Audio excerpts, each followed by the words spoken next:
So it's my great pleasure to invite Loretta O'Sullivan to the virtual stage here, and I'll let her take it away. Thank you.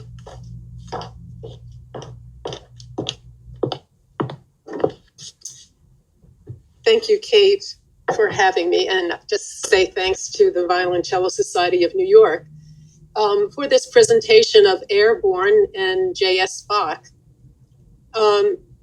During the COVID quarantine, I, like many other cellists, were faced with open time.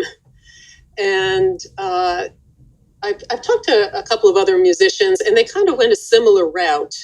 Like first we had a big project. Like for me, I was going to learn the Bartók string quartets. I was going to learn one string quartet a month and study the score.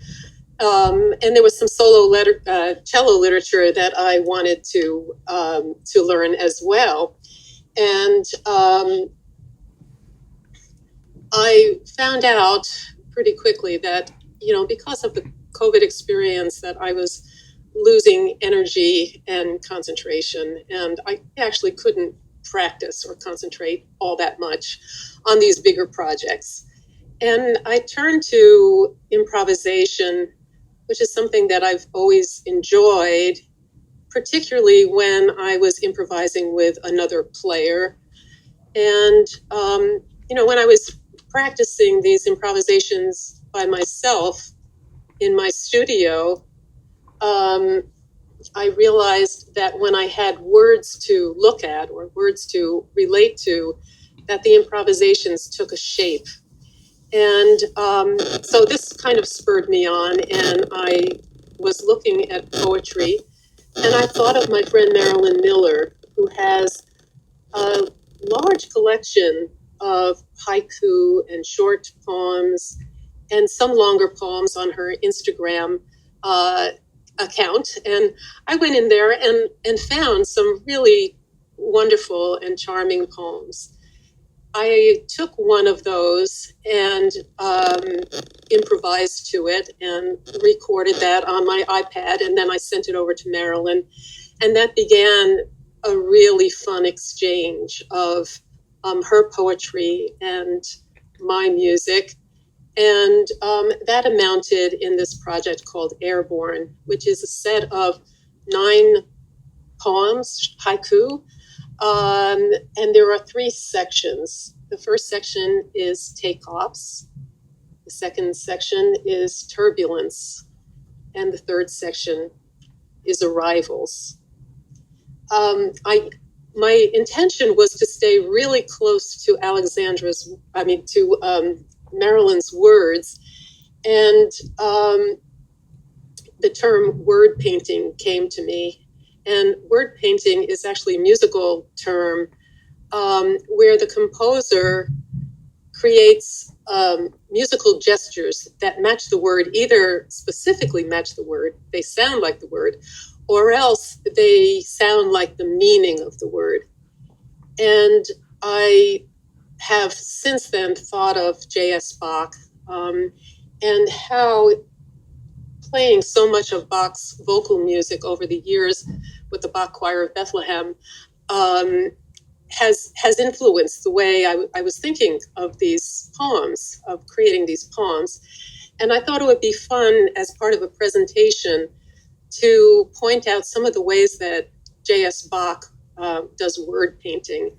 And so I'm going to play some examples of his recitatives and arias, and talk a little bit about how he speaks these words and how he paints the pictures of these words.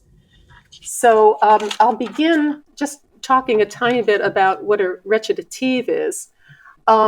It's the place in a cantata or a work of Bach, say even a St. Matthew Passion or one of the larger works, where the story is told. And it's usually accompanied by a small group of players called the continuo section. And the continuo can be a harpsichord or an organ alone. And very often it's doubled by a bass instrument like the cello or a double bass or bassoon. And the continuo section acts as the sort of responder to what the singer is saying.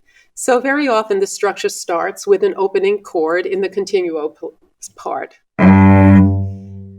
Then the singer will tell their story. And as the singer is telling their story, there'll be places where he might pause, where if you were speaking a line of poetry, there would be a comma. And in that pause, very often Bach places another chord, which would be a sort of comma chord. And that's when the singer would pause and then continue. Sometimes the continuo, depending on what the line of music is, would play an exclamation point. If the singer is, for instance, angry or anguished, you would end with a loud chord. And then usually at the end of a recitative is a closing cadence, which is two chords. And that ends the recitative. And then usually there'll be an aria where the singer will speak about, they'll talk about the feelings of the story, or else there'll be a chorus, which is also reflecting on some of the words that the singer just told us in that recitative. So here are some examples of the way Bach can paint words.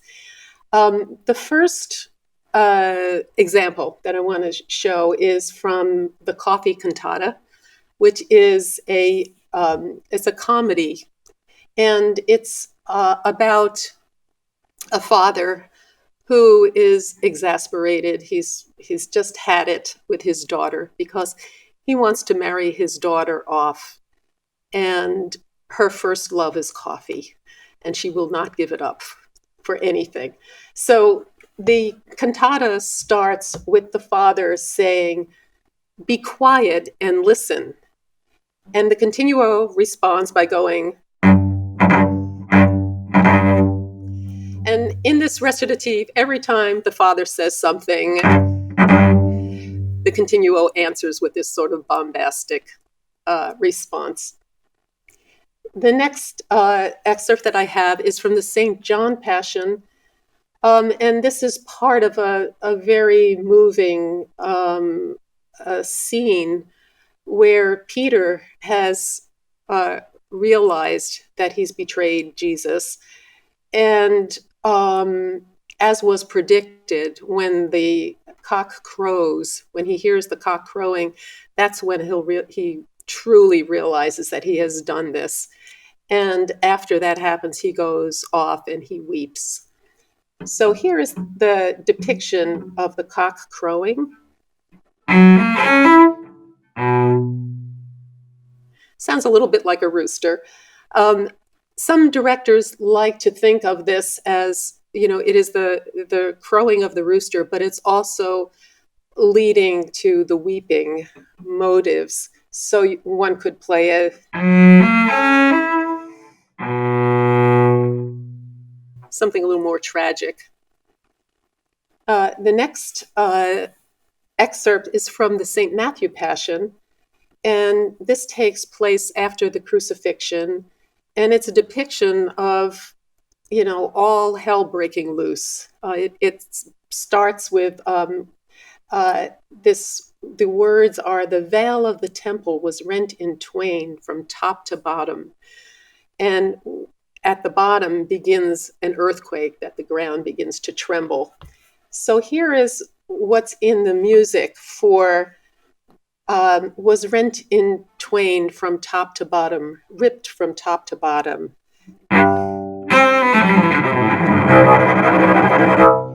The bottom is where that earthquake begins.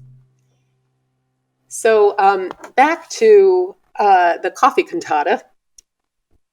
The father is still complaining in this aria, and he's talking about how daughters are just impossible, basically. And the words are, "Daughters are 100,000 aggravations." And this is the motive that's in all of the strings.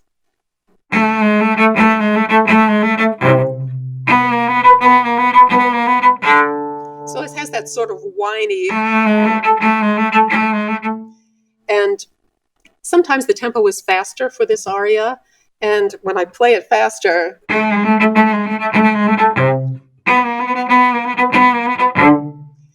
to me, it feels like coffee brewing. It has that sort of excited, jittery sound to it, which the whole cantata has throughout. The cantata is all about coffee. And there was, in fact, during Bach's time, a coffee craze going on in his town, and coffee shops were really popular. There were concerts in coffee shops. So it was a big thing. Now I'm going to go to Cantata 56. And this is a section from an arioso, which is part of a recitative. And the singer is singing rather than speaking during this arioso. And the words are, "My pilgrimage in this world is like a sea voyage." And for Sea Voyage, he has the cello play a rolling motive here.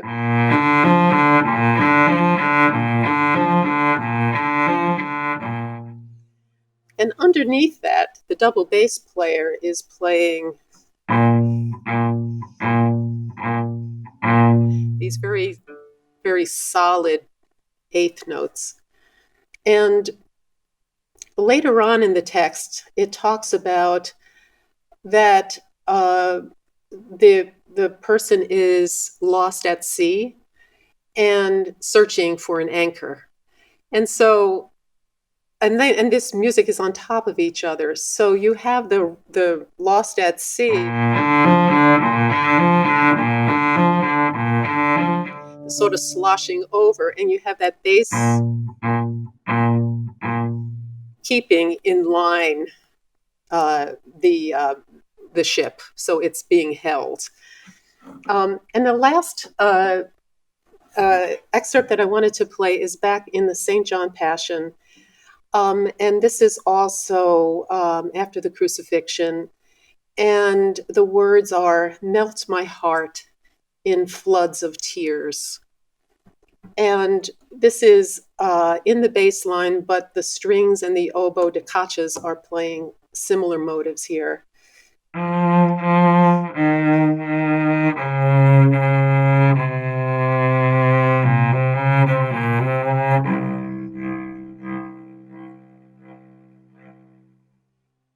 So, "Melt my heart," there's all these heartbeats.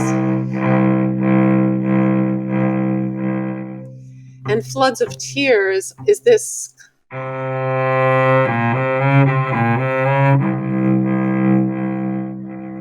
that sort of mournful sound. Now I'll go to Airborne. So here is the first section called Takeoffs. And I'll read the first two poems and point out the way I was trying to depict the words, because there are special words in here that lent themselves to a musical gesture.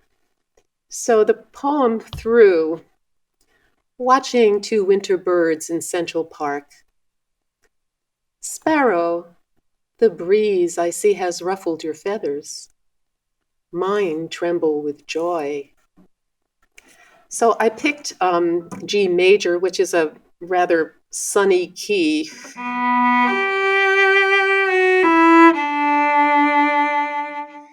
Now for the breeze, I played trills.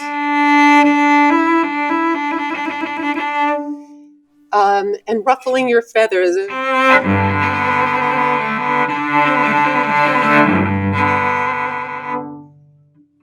Then mine tremble with joy. The trembling, and then joy.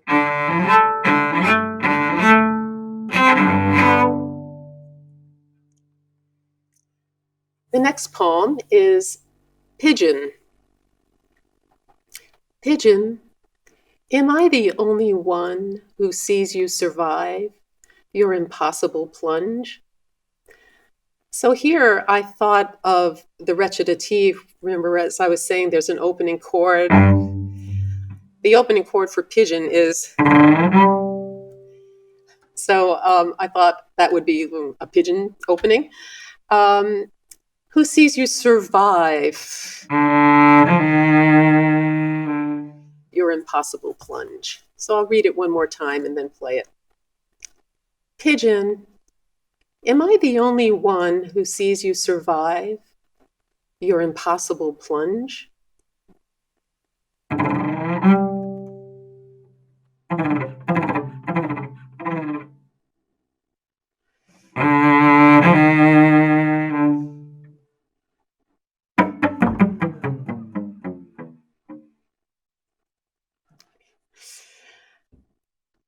The next poem is Prancing Black Poodle. Prancing Black Poodle, so happy with your life. You offer me your bone.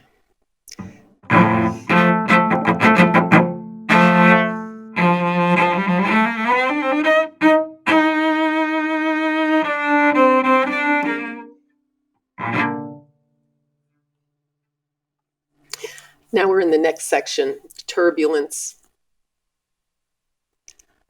I heard the news, and it's not good. The white cat dozes on the sofa. I haven't told him.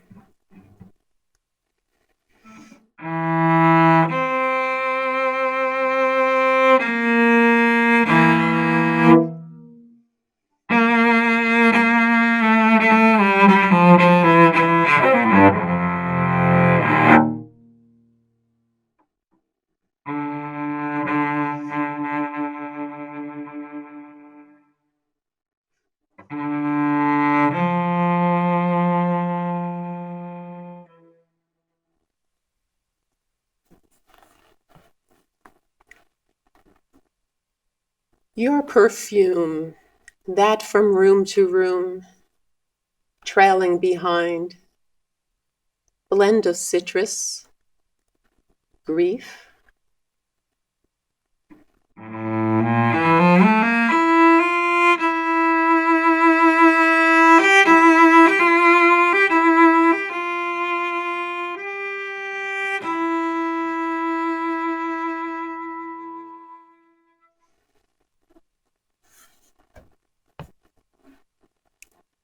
A friend texts she's in trouble, and I drop this haiku to reglue her. Returning, I pick up its shards.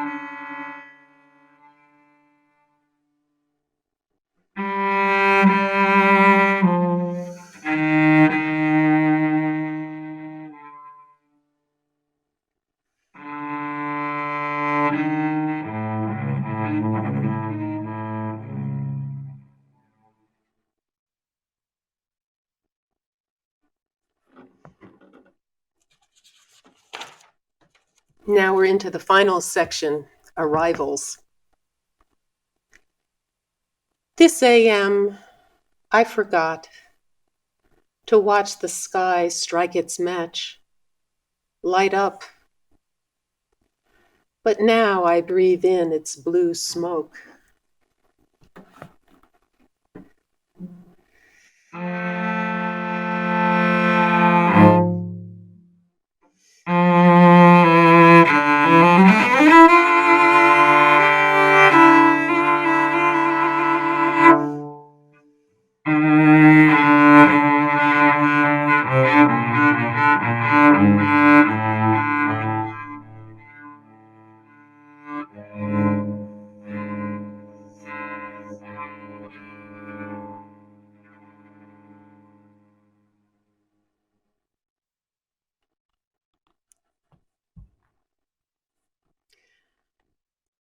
The Virus Diaries.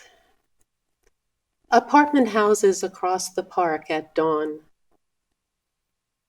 From my dream-wrecked bed, your lighthouses on night's shore give off hope's gold beams.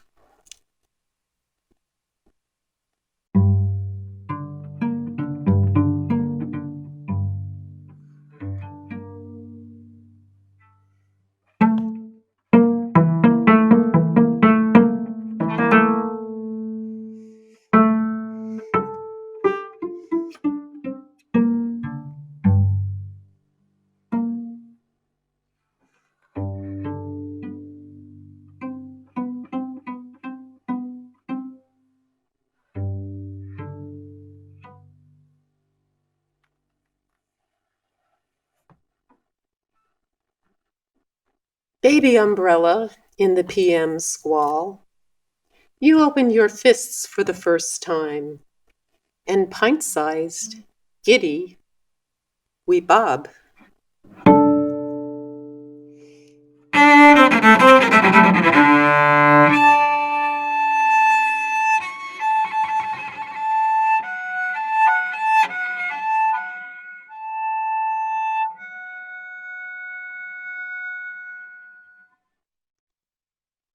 And that is Airborne. Thank you. Bravo, bravo. I want to give a special thanks to Marilyn. I believe she's listening. Her poems are just wonderful. They're so much fun to play with. And they offer a variety of emotions and pictures, and they're just wonderful to work with. So I just wanted to thank her.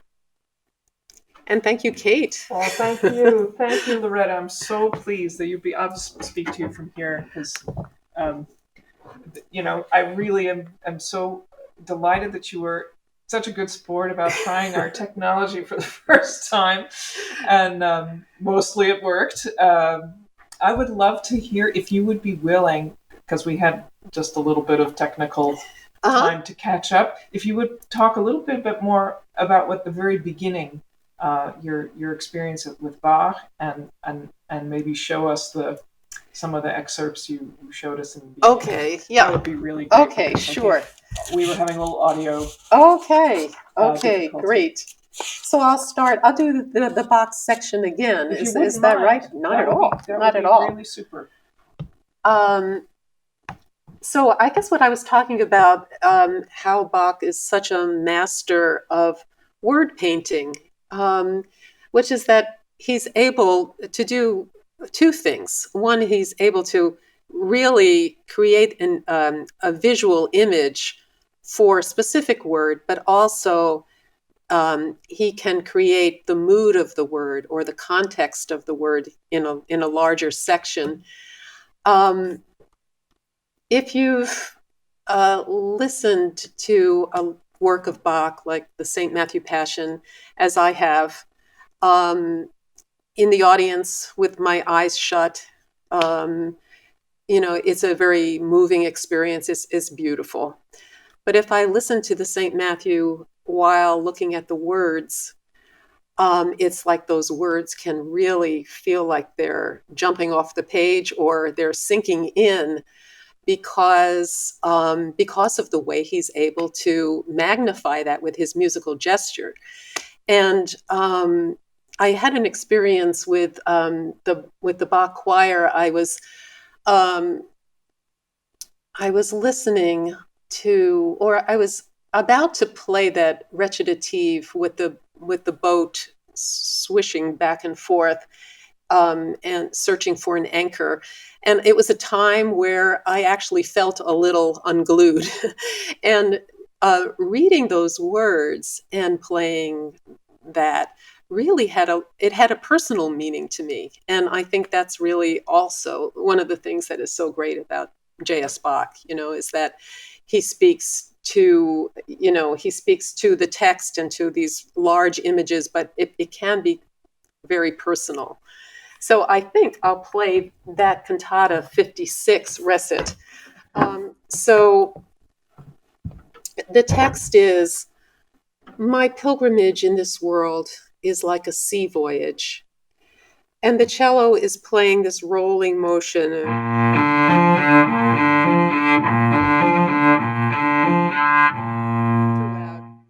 And the singer is singing a melody on top of that.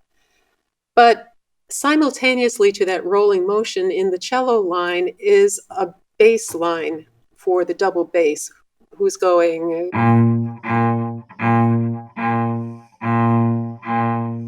So that when there's the rolling motion, almost sloshing and being lost, the bass is that anchor that the person on the ship is searching for.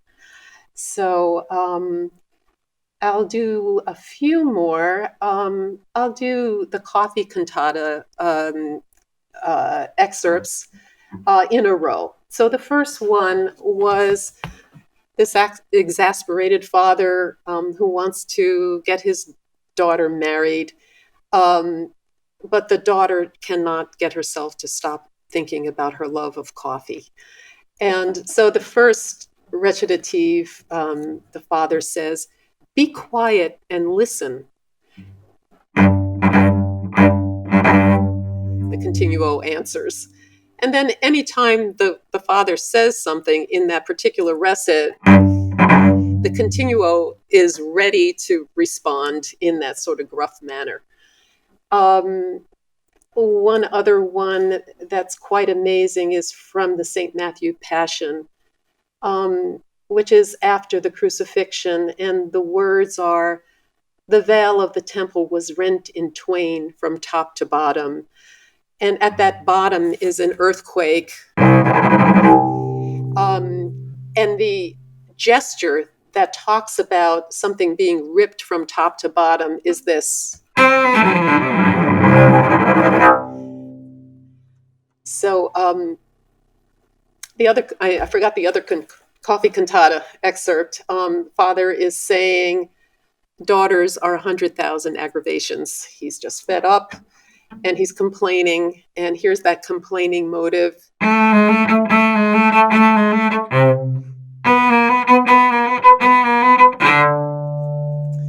Okay. Then one more is the St. John Passion. This aria, which is towards the end of the piece, and it's talking about it's after the crucifixion, and the text says, "Melt my heart in floods of tears."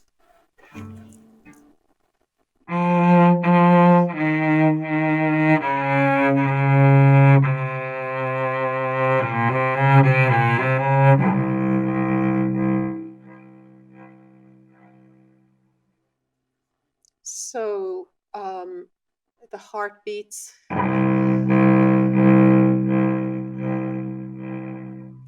The floods of tears.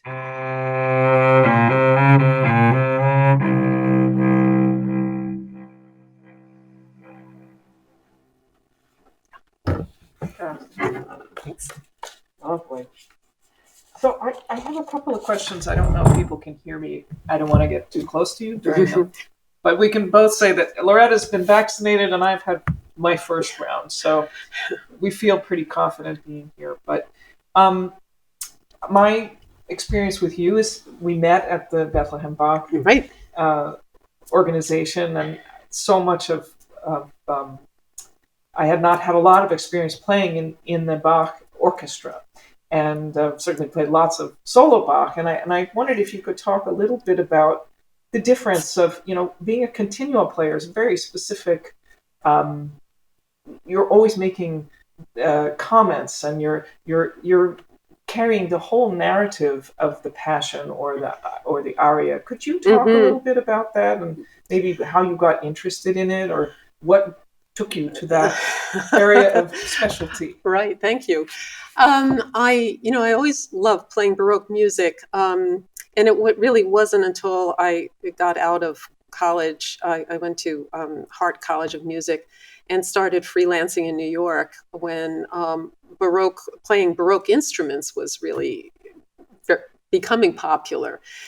And I found myself very quickly playing Handel Messiah and those recits in the Messiah, and I thought, oh, this is it takes a while to learn how to do this. You have to really be on top of the words, and you have to you really are somebody who's commenting on those words, and in the volume of work that we do, I can't always know exactly, especially it's in another language, what that word is, but I try to. I try to really get a feel for what that word is.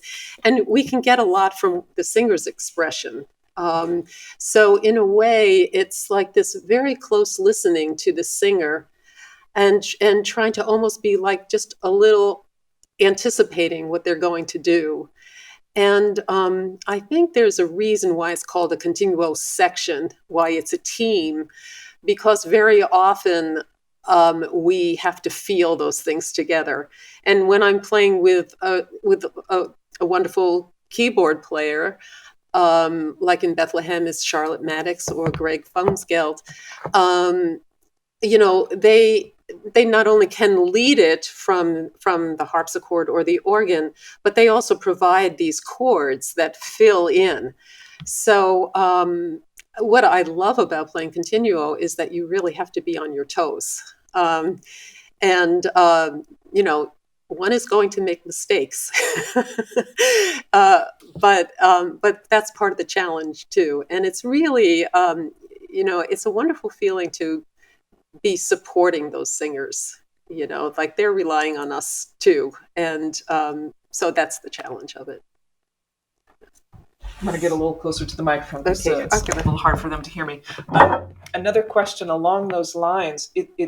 I've played some continuo, but I love how you speak about languages, because obviously in Bach, where the German is the language, but for instance, Handel Messiah, there's a great deal of text painting or word painting going on throughout the entire work. Whether it's the singer singing about I'm already gonna demonstrate, but many of the powerful words in the Messiah, like even just Hallelujah, the rhythm of thumb, thump, thim, thum, so much of what the continuo does is it's almost like a pas de deux, in dance, where you have, or maybe not that specific, but where there's a number of people that have to move rhythmically together and expressivly together. And in my experience with Bethlehem Bach, is just such a wonderful groove that ensemble has, and a trust. I think the trust is really valuable. You feel like you can be part of a larger expression that's very, very specific. Yeah. And anyway, I could talk about this for a long time. I want you to tell people what instrument you play and maybe what bow you play, since this is the Cello Society. Yeah. Well, I am very lucky. This is a Forster cello. It was built in about 1800 in England, and I got this cello through a private. Somebody was selling it privately, probably around 10 years ago.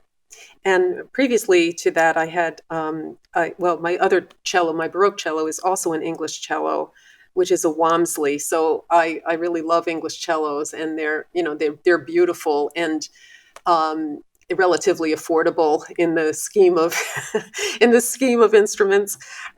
So this is a particularly beautiful. The scroll is particularly. I don't know if you can see it. The scroll. Well, you really can't. The scroll is a particularly beautiful design on this cello, and the bow is a Dodd bow, and I think the frog. It's the Dodd family. I think the frog is a different member of the family. I guess there's a then the stick, but it's also a beautiful bow, and we were able to purchase this also pretty much after I got the cello, so about 10 years ago. So you're happy with the match? Never going to leave it. This is it. And this is to me looks like a modern setup. You're playing steel strings. Yes, this is a modern cello. Yeah. In Bethlehem, we use modern instruments. A number of the players are also play Baroque instruments. And a lot of my other continuing work is on solely Baroque instruments. And those are French operas, largely with the the Opera Lafayette, which specializes in French opera. And I have a Baroque bow that I use with that. And it's a different design bow and gut strings. And do you find that there's a different physicality to playing? Can you describe a little bit of that? Yeah. The Baroque cello is set up with a slightly looser construction. Like the sound post is a little bit, it's in a looser place on the cello. So the instrument itself is quite resonant, but it wouldn't carry, say, to the back of a large hall necessarily. I mean, you can get it to do that, but that's not its thing. It's more in the subtlety of the sort of what we would say on this cello is the sort of mezzo piano, mezzo forte range, and the sort of color is important there. Also, the gut strings respond differently. It took me a long time to learn how to get into the gut strings. At first, when I tried gut strings, my instinct was to play with a fast bow and get them to speak that way, but they actually like to be coaxed. So, when I hear teachers talk about, slow the bow down, that's one of the things to think about with playing gut strings. Interesting. So less pressure, but bow speed is. The bow speed won't really work on the gut strings as well. I think you have to sort of get into it. Maybe it's the material itself. It's gut. So right. You have to kind of get into it. Interesting. Yeah. Well, in my own playing, I've been thinking a lot about bow speed. Bow speed is has everything to do with our comfort, our expressive range, and so I did play on gut strings, at least on the lower strings, for a time in my career, and I found that they have a different expressivity. There's a real kind of guttural sound to them. They don't and coax. I love the word coax. It's really accurate because they want to be played. They want to be loved rather than just applying pressure with the arm. Right. Yeah. Fantastic. The gut strings playing Baroque cello, it will teach you right away, because if you press too hard, it won't speak. Right. So, yeah. Wow. Well, thank you so much. My pleasure. I really am so pleased, and I'm going to jump in and just let our wonderful audience know how much I appreciate them. Okay. Thank you, everybody, for coming. Thank you, Loretta. So thank you all for joining us tonight for our first presentation, our maiden voyage with My Blue Skies. What we will do is Loretta made a wonderful video, and so we will send out to all of you who've joined us tonight a copy of the words, copy of her score, and her examples from the Bach. And so we'll hope to see you again. We have 3 more events. We meet the third Monday of the month. So the next event will be on April 19th with a wonderful member, another VCS member named Diana Golden, who will do a presentation about Haitian music for cello and piano. Followed by Terry King and an expose on Piatigorsky. And my friend David Starkweather down at the University of Georgia will give a presentation on his edition of the Bach suites. So thank you so much. And we love to have your feedback, positive and constructive criticism too. And we'll see you again. Thank you so much. Good night.